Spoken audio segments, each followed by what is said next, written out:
Congratulate you, Ambassador Philemon Yang, on your well-deserved election as President of this session of the General Assembly. Mr. President, I welcome the choice of your theme, Unity in Diversity for the Advancement of Peace, Sustainable Development, and Human Dignity for Everyone, Everywhere, which resonates with the core principles of the 2030 Agenda and aligns closely with the core values and mission of the United Nations. Excellencies, the world is at a challenging moment and in a most precarious international security dispensation. The promise of the United Nations Charter to save succeeding generations from the scourge of war has been profoundly shaken. From land to sea, and from air to the outer space, global peace, security, and stability are increasingly under threat. Conflicts and tensions pervade every frontier, undermining the collective security that international cooperation seeks to uphold. Cases of polarizing narratives, factionalism, social upheavals, organized crime, war, and stockpiling of weapons of mass destruction are at an all-time high. Great power rivalry is intensifying, provoking regional competition and inducing geopolitical and geoeconomic realignments and tensions. The subtle nuances of them versus us has produced negative coalitions, wars, tensions, as well as eroded trust and confidence in global multilateral system. From Gaza to Darfur, Ukraine, Yemen, Eastern DRC, the Sudan, the Sahel, and the criminality in Haiti, conflict is inflicting a trail of destruction of life and livelihoods in historic proportions. These conflicts have become battlegrounds for armed factions, external interventions, and proxy wars, resulting in unprecedented anarchic situations and long-lasting negative repercussions on global stability and economic development. The world cannot realize durable peace, security, and shared prosperity when emphasis is being put on what divides rather than what brings us together. We must therefore promote approaches that support positive competition for all. The perilous security landscape is further complicated by emerging threats stemming from human advancement. Cybersecurity threats and sophisticated cyber attacks on critical infrastructure pose significant risks to national security and global stability. Furthermore, the proliferation of advanced technologies such as artificial intelligence in the military domain and autonomous weapons systems has introduced new challenges for arms control and international regulation. Regrettably, the world's most powerful states have increasingly chosen unilateralism and militarization over dialogue and diplomacy. As a consequence, the capacity of our multilateral institutions to maintain and enforce peace, even in national crises with significant regional impacts, is severely undermined. Even worse, a resurgence of nuclear arms race, buoyed by the intensifying geopolitical rivalries and tensions, has made the possibility of a catastrophic nuclear warfare a real possibility. Our vision of a world free from nuclear weapons and other weapons of mass destruction is dying incrementally. We must not sit back and leave the future of upcoming generations to fate. We must intentionally rise to the occasion to meet the challenges of our time by reaffirming the core values of the UN Charter. We need to muster the political will and collectively reinforce our diplomatic efforts to confront the security threats through comprehensive, multi-pronged, and context-specific approaches. Excellencies, Kenya's commitment to international peace and security is unwavering. We continue investing in efforts that promote stability and harmony both within our region and beyond. We are committed to continuing to mediate, facilitate, and support peace initiatives and processes in our region, contributing to regional peace operations and the UN peacekeeping missions. Through our participation in the Africa Union Transition Mission in Somalia, we have stood side by side with our sisterly neighbor, Somalia, in their fight against Al-Shabaab. We are proud that Somalia will soon take up a seat as a non-permanent member of the Security Council, underscoring the tremendous progress achieved in consolidating peace and stability in that country. The UN must, however, continue to support Somalia in forging an agreement on the post-2024 security support. Kenya welcomes the adoption of the Security Council Resolution 2719, establishing a framework for financing Africa Union peace support operations through UN-assessed contributions, thereby enhancing our collective peacekeeping efforts.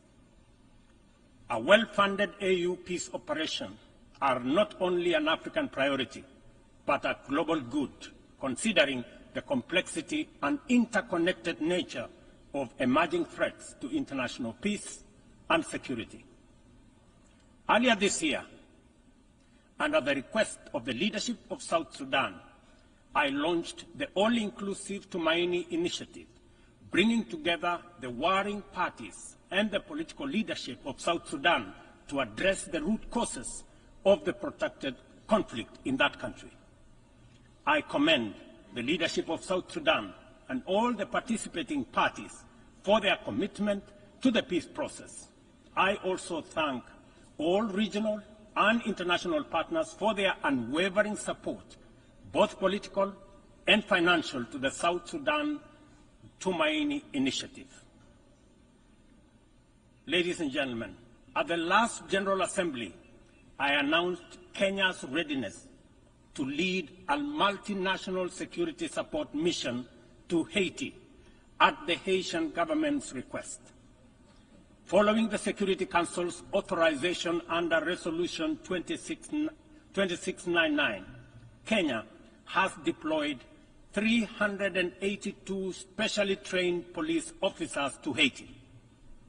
Just a few days ago, I had the opportunity to visit Haiti, witness the work of our officers in the field, and observe remarkable progress on the ground.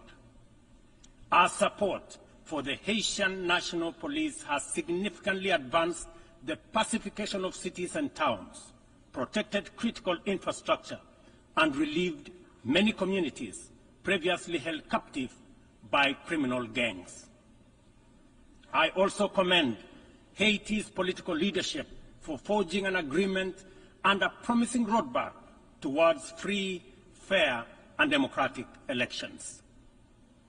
We are deeply grateful for the financial and logistical support from the United States, Canada, and other member states that are shouldering this heavy burden.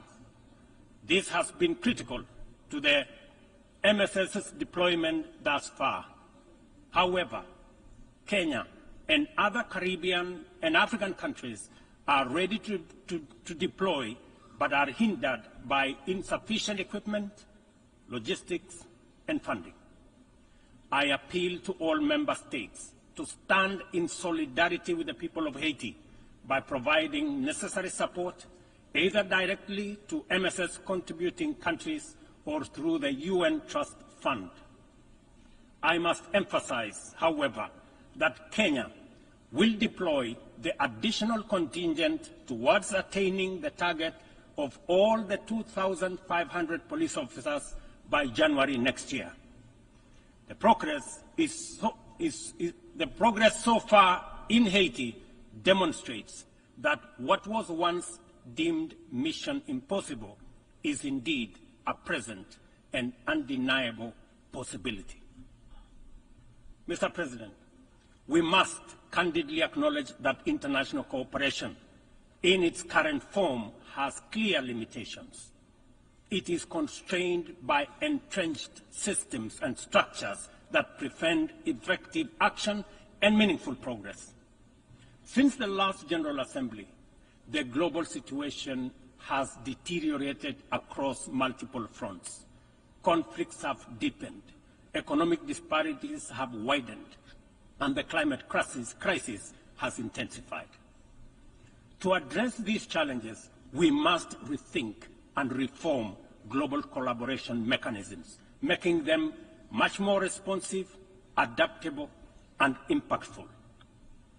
The existing international security architecture, represented by the UN Security Council, continues to hamper efforts to maintain international peace and security. The Council is, by all intents and purposes, dysfunctional, undemocratic, non-inclusive, unaccountable, autocratic, and at best, opaque. An institution that excludes 54 African countries with 1.4 billion people, while allowing one nation to veto decisions of the remaining 193 member states in the 21st century, is simply unacceptable. We must urgently seek to make the Security Council representative, inclusive, transparent, democratic, effective, and accountable. In Africa, we are not advocating for reform and collective action solely at the UN. In fact, we are also in the process of comprehensively reforming the Africa Union to become a fit-for-purpose institution that can effectively represent African nations globally and deliver prosperity. Excellencies, peace and development are inseparable pillars. One cannot flourish without the other. Yet, the 2024 Sustainable Development Goals report paints a bleak picture. Only 17% of targets are on track. Nearly half show minimal or moderate progress, and over one-third have stalled or regressed. The COVID-19 pandemic, escalating conflicts, geopolitical tensions, and climate change have severely impacted progress towards the SDGs and the Paris Agreement goals. Inadequate and unsustainable means of implementation, particularly in financing, technical support, and capacity building, continue to obstruct our efforts to realize the 2030 agenda. Biased methodologies employed by credit rating agencies further disadvantage African countries, making it more difficult to access affordable financing from international capital markets. Additionally, unilateral economic, financial, and trade measures not only impede the full achievement of economic and social development, but also undermine the principles of international cooperation, mutual respect, and sovereignty. Let us pause and reflect on the true significance of this predicament. Many countries in the global south are forced to choose between buying medicine and hospital equipment or paying their debt obligations, and between buying textbooks for school-going children or paying their debt obligations. They are forced to choose between hiring teachers and making sure that there is equipment in schools or paying their debt. I can go on and on. This is not an abstract illustration detached from daily reality. but the normal experience of millions of ordinary people. One must wonder what goes on in the minds of those who prioritize economic returns over people. Ladies and gentlemen, what really happened to humanity? Addressing these deep-rooted challenges requires transformative changes to build a more equitable and resilient global framework. We have outlined many of these solutions in the Pact of the Future, demonstrating our clear understanding of what needs to be done. However, we have yet to master the political will necessary to turn these commitments into action. It is a fundamental principle of development that no nation can achieve lasting prosperity if its neighbors remain impoverished.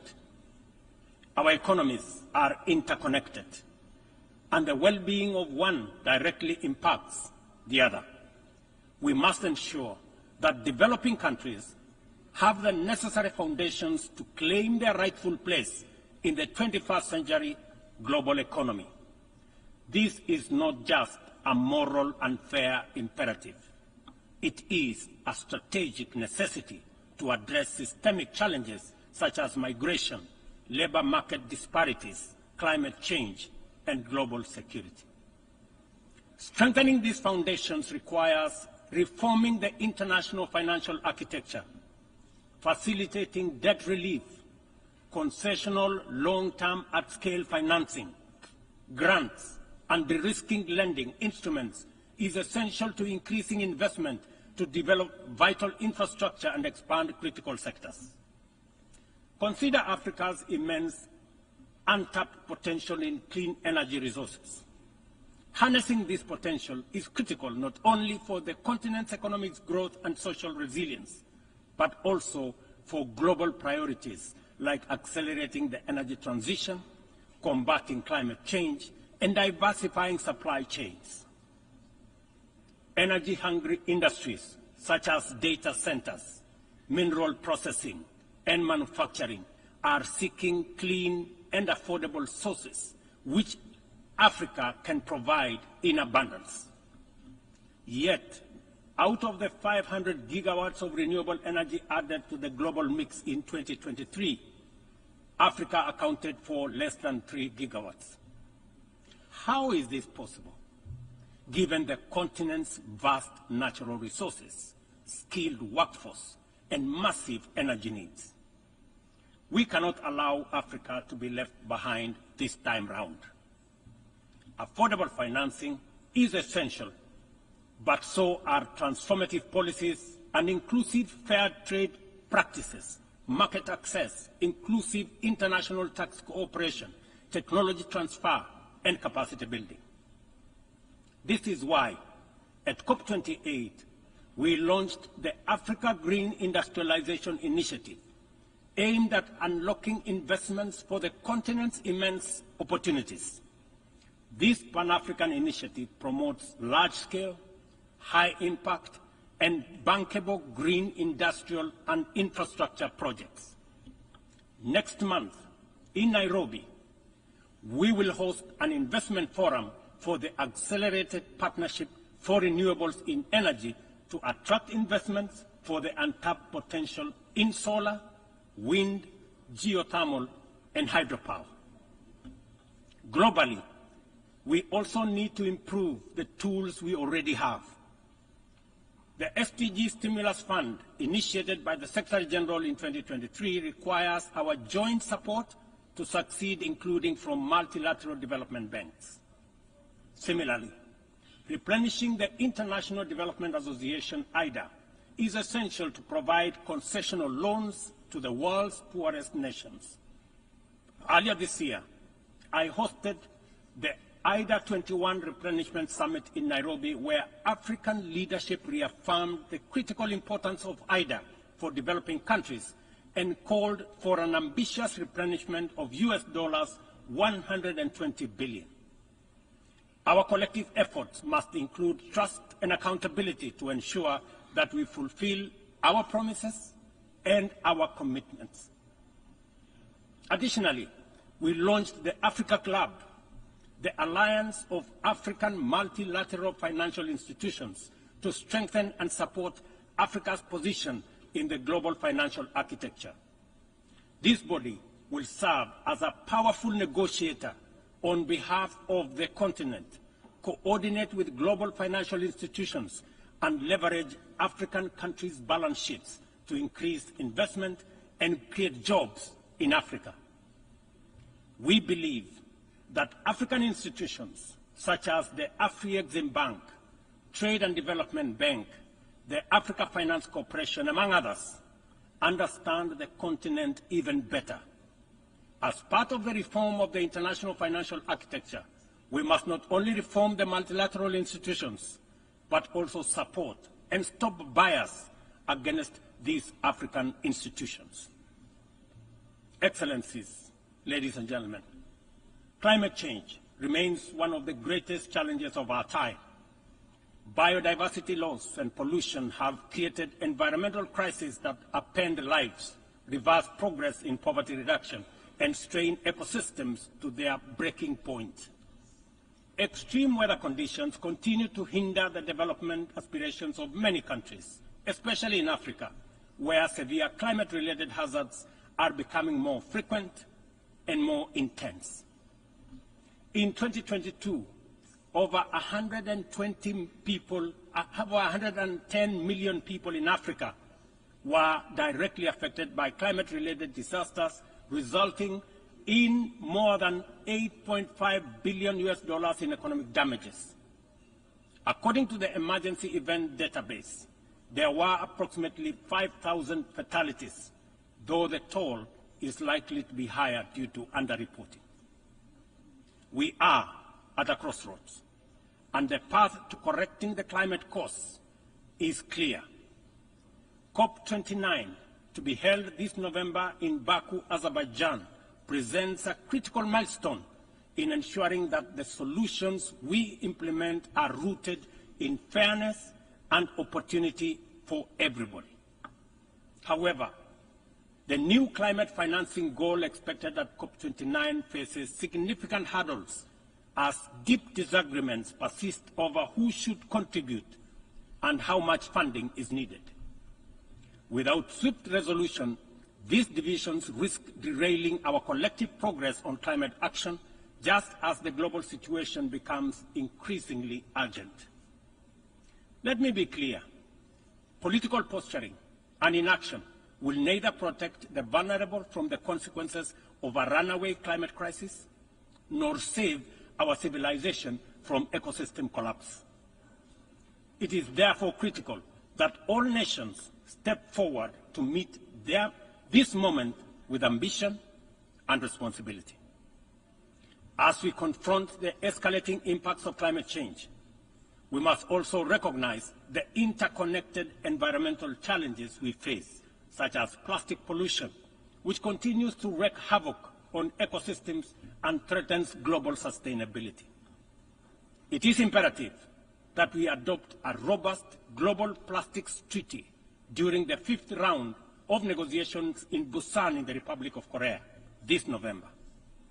Kenya fully supports an ambitious outcome and the African proposal to establish the Treaty Secretariat in Nairobi, thereby reinforcing UNEP's role.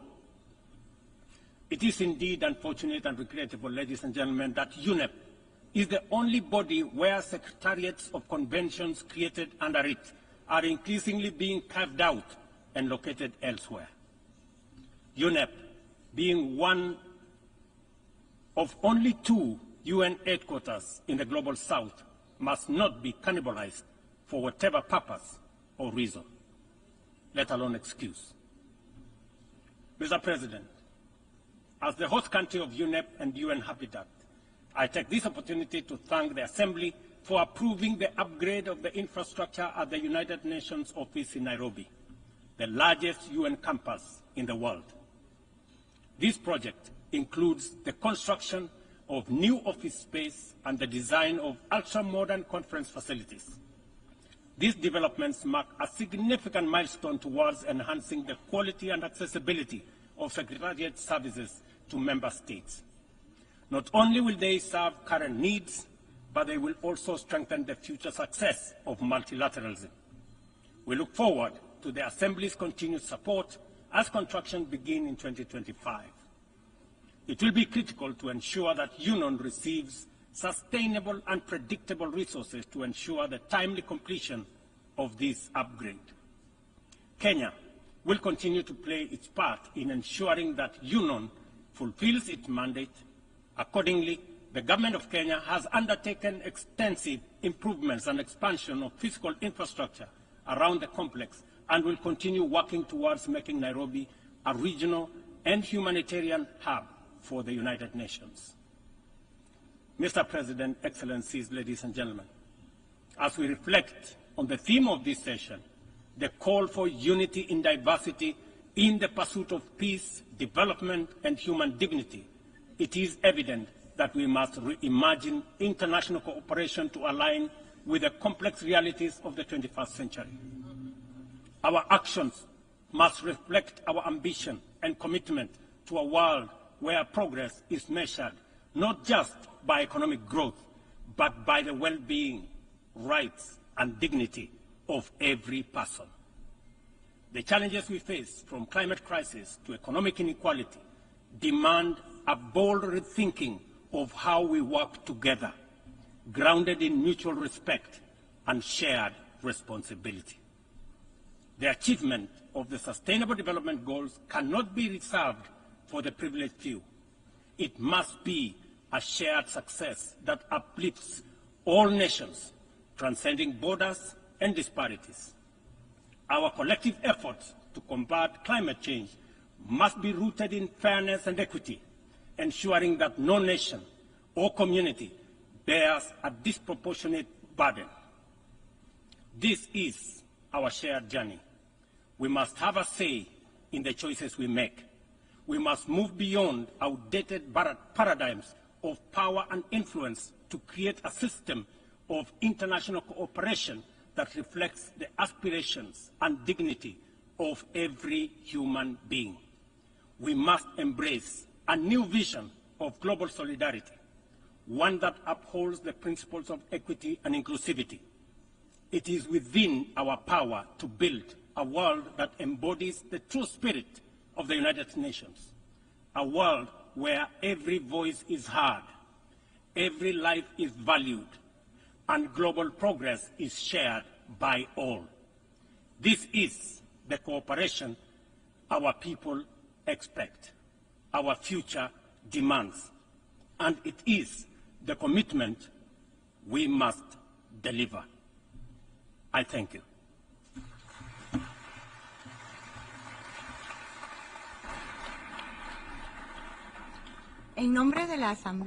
On behalf of the Assembly, I wish to thank the President of the Republic of Kenya and Commander-in-Chief of the